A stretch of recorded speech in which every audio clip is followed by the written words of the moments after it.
হবে, ওই জান্নাত পেতে হলে বিশ্বনবীর সাহাবা আজমাইনদের মতো রক্ত ঝরাতে হবে। যেমন বিশ্বনবীর সাহাবা আজমাইনরা জুলুম আর নির্যাতনের এই জান্নাত পাবার আশায় অসংখ্য সাহাবা আজমাইনদের উপরে অসংখ্য নির্যাতনের জুলুমি স্টিম রোলার চলেছে।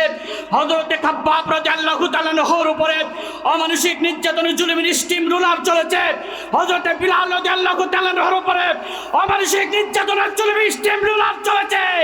ও তাওহীদি জনতা, সাতক্ষীরার তাওহীদি জনতা, ওই জান্নাত পেতে হলে আমাদেরকে রাজপথে জীবন দিতে হবে, রক্ত ঝরাতে হবে, রাজপথে শহীদ হতে হবে। কারা কারা রাজি আছেন? তো আব্দুল্লাহকে দেখান তারা তারা।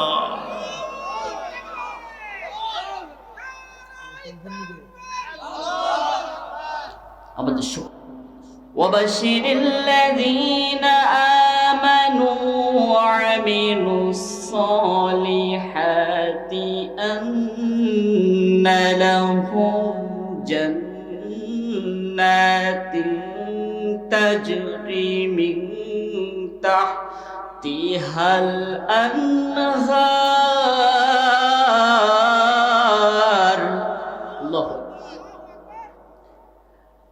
এক একটা আয়াত তেলাওয়াত শেষ করব যখন আমি আমার আল্লাহর দেওয়া শাহাদাত আঙুলটা ধরে ইশারা করব, তখন মুসলমান ভাইরা আমার আল্লাহর জমিনের উপরে বসে, আল্লাহর আসমানের নিচে বসে আল্লাহর দেওয়া কণ্ঠখানি বন্ধ করে রাখবেন না কেউ। তখন সাথে সাথে আল্লাহু আকবার বলবেন। তখন এই কর্মসূচি চলবে যতক্ষণ আখিরে মোনাজাত হবে না, যতক্ষণ। রাজি আছেন যারা যারা আল্লাহর দেওয়া কণ্ঠখানি ছেড়ে দিয়ে আল্লাহু আকবার বলেন তারা তারা? এখন প্রশ্ন করতে পারেন, হুজুর আমরা যে আল্লাহু আকবার বললাম এর কোনো ফজিলতের কোনো ফায়দা আছে না নাই? আল্লাহ সুবহানাহু ওয়া তাআলা বলেন, যদি কোনো বান্দা বান্দি কুরআনুল কারীমের এক একটি হরফ, এক একটি যে জবর, তাদের পবিত্র জবান দিয়ে কোনো বান্দা বান্দি এক একটি হরফ তেলাওয়াত করে, এক একটি নুকতা তেলাওয়াত করে, আরশে আজিমের মালিক আল্লাহ সুবহানাহু ওয়া তাআলা এক একটি হরফের বিনিময়ে, এক একটি যে জবরের বিনিময়ে আমার আরশে আজিমের মালিক আল্লাহ সুবহানাহু ওয়া তাআলা ওই বান্দা বান্দির আমলনামায় 10টি করে নেক জমা করে দেয়। সুবহানাল্লাহ। আমরা যে সুবহানাল্লাহ বললাম, এই সুবহানাল্লাহর এত ফজিলত রেখেছেন। চমৎকার একটি হাদিস আপনাদেরকে শোনাই। বিশ্বনবী সাল্লাল্লাহু আলাইহি সাল্লাম বলেছেন, যদি কোনো বান্দা বান্দি একবার সুবহানাল্লাহ, একবার আলহামদুলিল্লাহ, একবার আল্লাহু আকবার বলে, জমিন থেকে আসমান পর্যন্ত যত ফাঁকা জায়গাগুলো আছে, এই ফাঁকা জায়গাগুলো সফে পরিপূর্ণতা করে দেন একজন, তিনি কে? এই জন্য সব সময় হাঁটতে চলতে সব সময় সুবহানাল্লাহ আলহামদুলিল্লাহ বলার প্রয়োজন আছে না নাই? কেননা আমরা আমাদের নেকি নিয়ে জান্নাতে যেতে চাই। কথা বলেন ঠিক কিনা?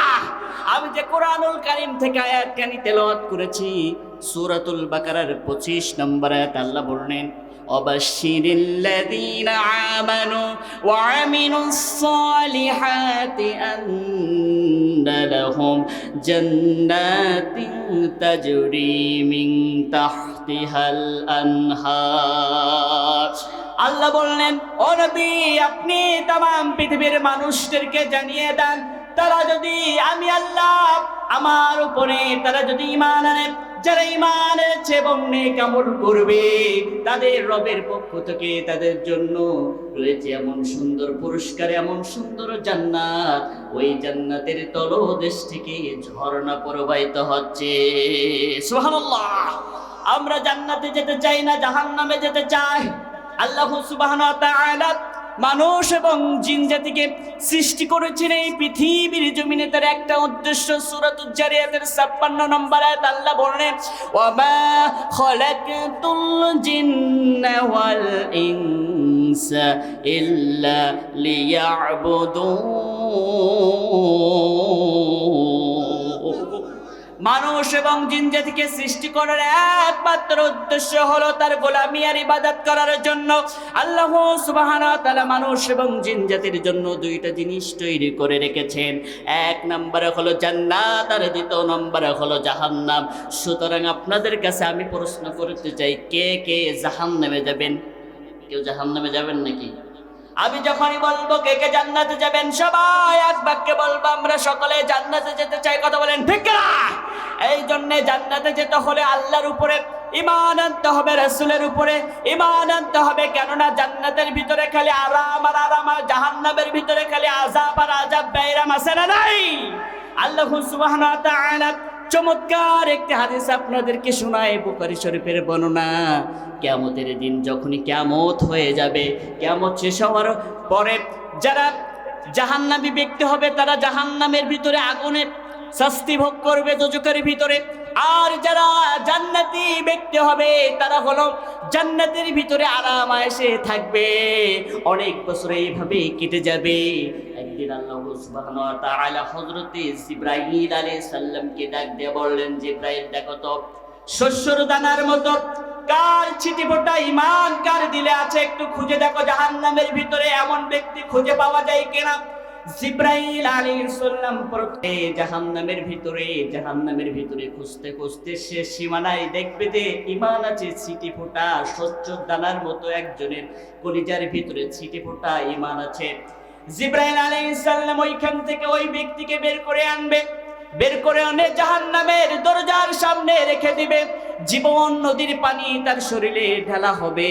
ওই মানুষটা জীবন নদীর পানি কেটে যাবার পরে ওই ব্যক্তি আল্লাহ সুবহানাহু ওয়া তাআলাকে ডাক দিয়ে বলবেন, ওগো আল্লাহ, আমি ছিলাম হলো জাহান্নামের ভিতরে আগুনের শাস্তি ভোগ করতেছিলাম। আরশের মালিক আল্লাহ, আমি তোমার কাছে একটা আরজি ফরিয়াদ জানাতে চাই। যেহেতু তুমি আমাকে জাহান্নাম থেকে তুলে এনে জাহান্নামের গেটের সামনে রেখে দিয়েছো, আবার ওই জাহান্নামের উত্তপ্ত গরম বান্দা, তুই যখন চেয়েছিস তোর এটাই করব, কিন্তু আর কোনো আবদার আমার কাছে করতে পারবে না। ওই ব্যক্তির আবদার আল্লাহ সুবহানাহু ওয়া তাআলা পূরণ করে দিলেন। আল্লাহ সুবহানাহু ওয়া তাআলা ওই ব্যক্তি জিবরাইল আলাইহিস সালামকে ডাকতে বললেন, জিবরাইল যাও যাও যাও, ওই গাছতলায় একটা চেয়ার নিয়ে ওকে বসায় রাখো। সুবহানাল্লাহ। ওই গাছতলায় অনেক বছর কেটে যাবে। অনেক বছর কেটে যাবার পরে ওই ব্যক্তি, ওগো আল্লাহ, আমি তোমার কাছে ফরিয়াদ করতে চাই। ওগো আল্লাহ, তুমি তো রহমান, আমার আল্লাহ তো রহমান, দয়ার সাগর, আর রহমানুর রহিম। সুবহানাল্লাহ। আল্লাহ বললেন, বান্দা কি বলতে চাস বল। কেননা আল্লাহ তো জানে বান্দার মনের খবর, কিন্তু তাও বান্দার মুখ থেকে শুনতে চাই। সুবহানাল্লাহ। তখনই ওই বান্দা ডাকতে বললেন, আল্লাহ, ওই দূরে জান্নাতের গেট দেখা যায়, না জানি আপনার গেটের সামনে একটু বসায় রাখো চেয়ারে দিয়ে। আল্লাহ, তোমার কাছে আমি জান্নাত চাই না। সুবহানাল্লাহ। আল্লাহ বললেন, ঠিক আছে, তোর আবদার আমি পূরণ করলাম। আল্লাহ সেই দিন রহমান হয়ে যাবে, তার নীল দরিয়ায় রহমানুর রহিমের খাতিরে আল্লাহ ওই ব্যক্তিকে জিবরাইল আলাইহিস সালামকে ডাকতে বললেন, জিবরাইল যাও যাও যাও, ওর গেটের সামনে বসায় রাখো চেয়ারে। জান্নাতের দরজার সামনে আমি দাঁড়িয়ে আছি। ওগো আল্লাহ, জান্নাতের দরজার সামনে, গেটের সামনে আমি দাঁড়িয়ে আছি। জান্নাতের ছিদ্র দিয়ে দেখা যায় কত সুন্দর জান্নাত। ওগো আল্লাহ, আমার তো একটু মন চাই ওই জান্নাতের ভিতরে যেতে। ওখানে আল্লাহ বললেন, বান্দা, তুই না বলেছিলিস আমি আর আপনার কাছে জান্নাত চাইবো না, কিন্তু আল্লাহ সেই দিন রহমান হয়ে যাবে, আল্লাহ সেই দিন দয়াময় হয়ে যাবে। আল্লাহ বললেন, জিবরাইল বললেন, আল্লাহ, কত বাইনা করতে করতে ছিলাম হলো জাহান্নামে, কত বাইনা করতে করতে আসলাম জান্নাতে। আল্লাহ ছুটবো নাকি হাঁটবো নাকি? ওই ব্যক্তির যে জান্নাতটা দেওয়া হবে, আল্লাহ সুবহানাহু ওয়া তাআলা বলেন, ওই সর্বশেষ জান্নাতটা দেওয়া হবে ওই ব্যক্তিকে। ওই ব্যক্তির সর্বশেষ জান্নাতটা হলো এই পৃথিবীর চেয়ে 10 লক্ষ কোটি গুণ বড়। সুবহানাল্লাহ। ওই জান্নাতে আমরা যেতে চাই কি চাই না? জান্নাতে যেতে হলে আপনার জান এবং মাল, ইন্নাল্লাহা আশতারা মিনাল মুমিনিনা আনফুসাহুম আমওয়ালুহুম বিআন্না লাহুমুল জান্নাহ। আপনাকে জান দিতে হবে। ওই জান্নাত পেতে হলে বিশ্বনবীর সাহাবা আজমাইনদের মতো রক্ত ঝরাতে হবে। যেমন বিশ্বনবীর সাহাবা আজমাইনরা জুলুম আর নির্যাতনের এই জান্নাত পাবার আশায় অসংখ্য সাহাবা আজমাইনদের উপরে অসংখ্য নির্যাতনের জুলুমি স্টিম রোলার চলেছে। হযরতে খাব্বাব রাদিয়াল্লাহু তাআলা আনহুর উপরে অমানুষিক নির্যাতনের জুলুমি স্টিম রোলার চলেছে। হযরতে বিলাল রাদিয়াল্লাহু তাআলা আনহুর উপরে অমানুষিক নির্যাতনের জুলুমি স্টিম রোলার চলেছে। ও তাওহীদি জনতা, সাতক্ষীরার তাওহীদি জনতা, ওই জান্নাত পেতে হলে আমাদেরকে রাজপথে জীবন দিতে হবে, রক্ত ঝরাতে হবে, রাজপথে শহীদ হতে হবে। কারা কারা রাজি আছেন? তো আব্দুল্লাহকে দেখান তারা তারা।